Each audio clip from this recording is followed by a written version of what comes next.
अनंत कोटि ब्रह्मांड नायक सर्वेश्वर, जगदाधार राज राजेश्वर ब्रज ब्रजेश्वर मथुराधिपति, वसुदेव नंदन यदि कुल कमल दिवाकर नंद नंदन, आनंद कंद भगवान श्री कृष्ण के चरणों में मेरा बारंबार प्रणाम।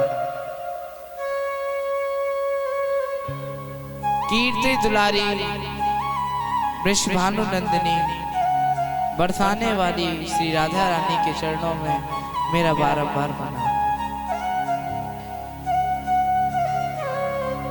अज्ञान से प्रकाश की ओर ले जाने वाले परम दयालु सतगुरुदेव भगवान के श्री चरणों में मेरा बारंबार प्रणाम। इस श्रीमद् भागवत महापुराण की पावन भागीरथी को जीवन में सफल बनाने के लिए सुदूर से पधारे भक्तजन, ज्ञानी जन, श्रद्धामयी माताएं तथा गोदी स्वरूपा बहनें, इन सभी के हृदय में विराजमान श्री राधा माधव के चरणों में मेरा बारंबार प्रणाम। कहते हैं जन्मांतरे भवेत् पुण्यम तदा भागवतम लवेत्।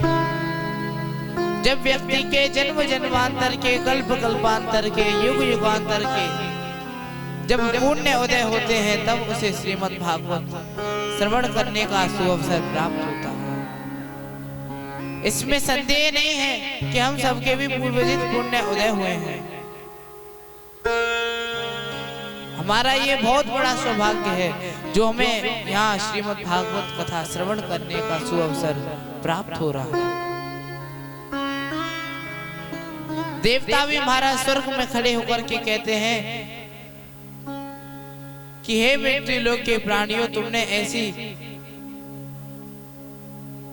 कौन सी पुण्य किए थे जिससे तुम्हें श्रीमद् भागवत कथा श्रवण करने को मिल रही है।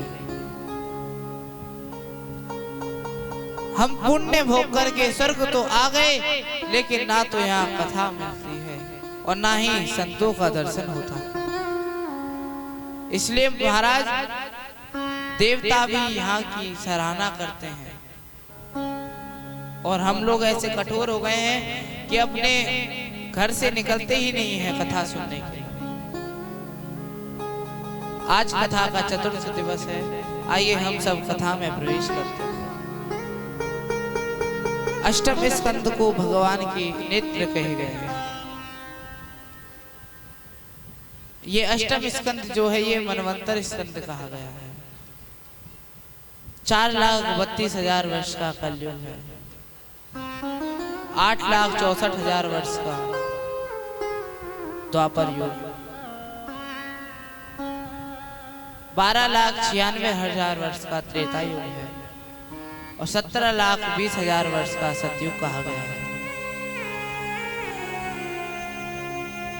इस प्रकार से महाराज ये 4 युग कहे गए हैं। ऐसे 71 चतुर्युगी बीतने पर अर्थात 30,67,20,000 वर्ष का ब्रह्मा जी का एक दिन होता है। ऐसे 71 चतुर्युगी बीतने पर ब्रह्मा जी का एक मनवंतर माना जाता है।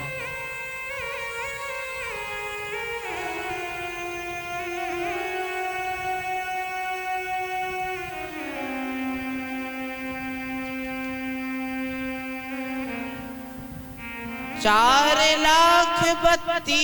4,32,000 वर्ष रहता हूँ, चोरी पर नागी यही सिखाता हूँ। 4,32,000 वर्ष का महाराज कलयुग कहा गया है, जो कि इस समय महाराज कलयुग चल ही रहा है। अभी तो महाराज कलयुग एक छोटा सा बच्चा है दूध पीने वाला। अब जब महाराज घोर कलयुग आएगा तो कहा जाता है कि घोर कलयुग आने से लोग एकदम पापाचारी हो जाएंगे, पापाचार में वृद्धि हो जाएंगे महाराज।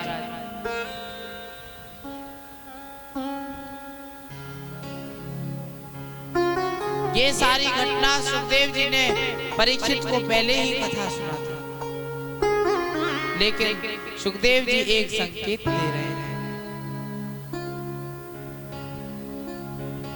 परीक्षित बोले, गुरुदेव आपने मुझे प्रथम मनवंतर की कथा एवं द्वितीय मनवंतर की कथा तो मुझे बड़े विस्तार से सुनाया है,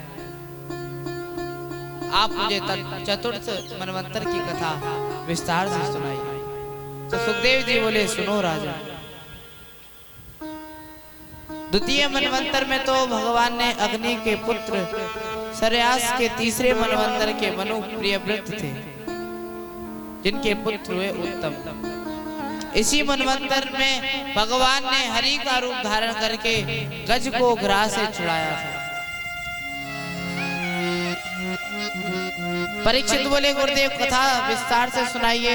तो सुखदेव जी बोले, सुनो राजा, आसीत गिरिवरो राजस त्रिकूट विश्रुतः क्षीरोदेनामृतः श्रीवान् योजनायुतमुश्रितः।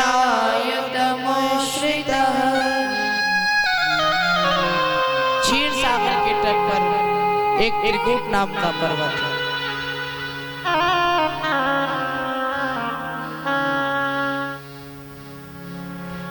वहीं पर महाराज उसी पर्वत पर वरुण नाम का एक सरोवर है।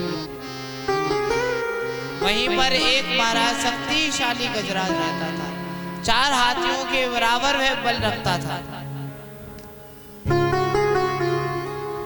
एक दिन की बात है, एक दिन उस गजराज मतलब हाथी का मन हुआ कि हम अपनी पत्नियों के साथ सरोवर में स्नान करें। सभी हथिनियों के साथ गया सरोवर में और महाराज जल में जाकर के स्नान करने लगा।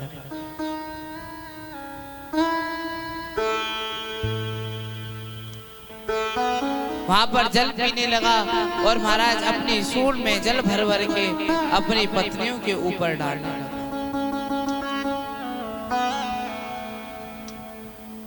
उसी महाराज सरोवर में एक ग्राह भी रहता था, मगरमच्छ। वह बहुत क्रोधित हो गया। पानी पी रहा है कोई बात नहीं, लेकिन ये पानी से मस्ती कर रहा है। महाराज उस गजराज का जो पैर था, मगरमच्छ ने उस गजराज का पैर पकड़ लिया।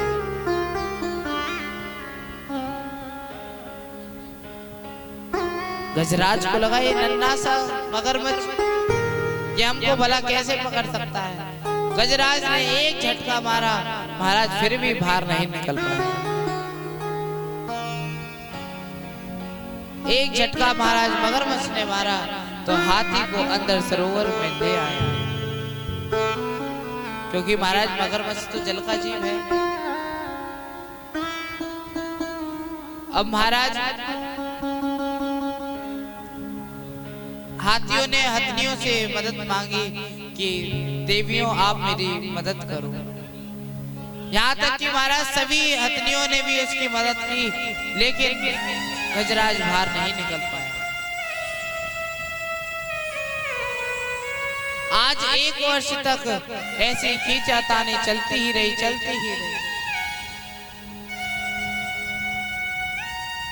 कभी गजराज मगरमच्छ को खींचता है तो कभी मगरमच्छ गजराज को अंदर खींच लेता है।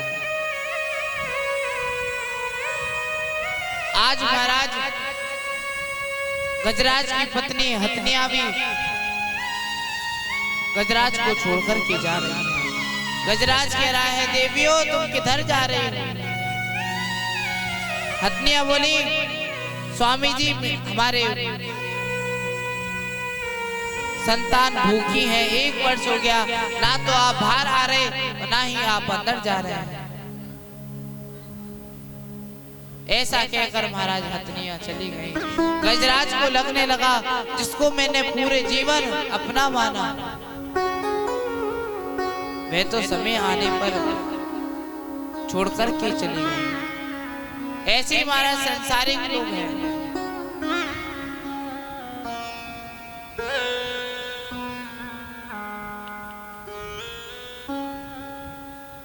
आज महाराज हथनिया भी हाथी को छोड़ करके जा रही हैं। आज गजराज कह रहा है, भगवान की प्रार्थना करने लगा। जो भगवान प्रकाश रूप है, संसार को बनाते हैं, संसार के रूप में बनते भी हैं, वो भगवान आकर के मेरी रक्षा कर। ये किसी का नाम तो ले नहीं रहा था। सभी देवी देवता आकाश में खड़े होकर के देख रहे थे कि ये हमारा नाम पुकारे तो हम जावे। लेकिन महाराज ये किसी का नाम नहीं पुकारा। सभी देवी देवता आकाश में खड़े हैं।